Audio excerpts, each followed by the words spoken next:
I'm Mindy with Abundance Organizing. Some of you might have noticed during these videos that I often have artwork in the background when I'm shooting. I have always had an appreciation of original artwork, and I love to support local artists. My mother is the same way. I come by it honestly, and some of our favorite activities to do together are to visit local art shows, go on studio tours, and find artist cooperatives wherever we travel.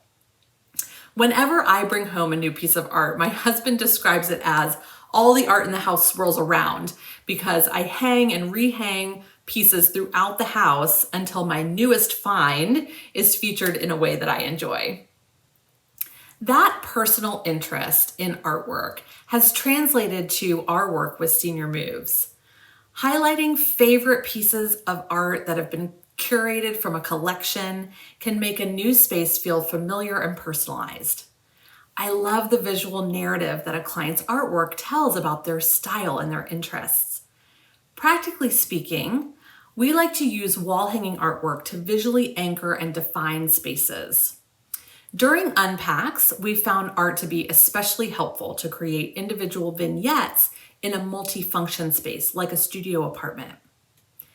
Because of my frequent household art swirling, I tend to be pretty cavalier about hanging artwork.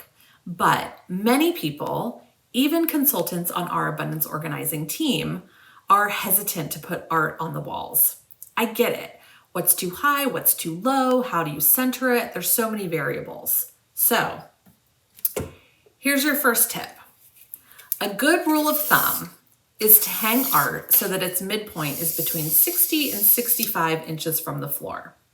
Now, this is pretty easy for me because I am 5 feet 6 inches tall and my nose is right about at 60 inches.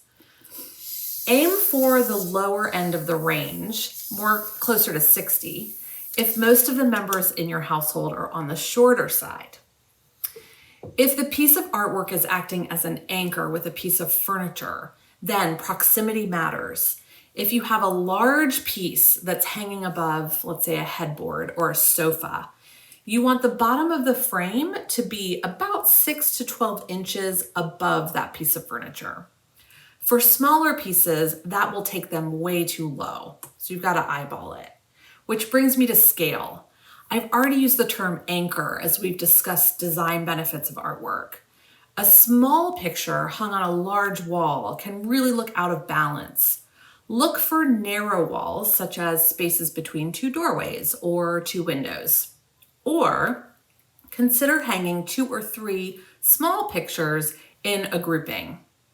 For narrower spots, generally speaking, you want to center a piece of art on the section of wall.